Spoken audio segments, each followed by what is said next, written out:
Dati ito ay isang bakasyonan lang namin. Isang swimming pool with fish pond.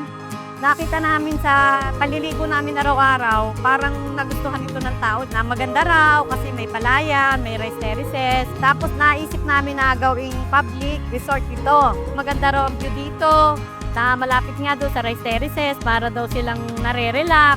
Ito lang ang may pagmamalaki ko sa bayan ng Tayabas. Sa experience ko, nakakadagdag din itong resort paghahatak pa sa mga ibang lugar. Na parang doon tayo, maganda doon sa Tayabas. Parang ito na nga daw dapdap naging capital resort of Tayabas.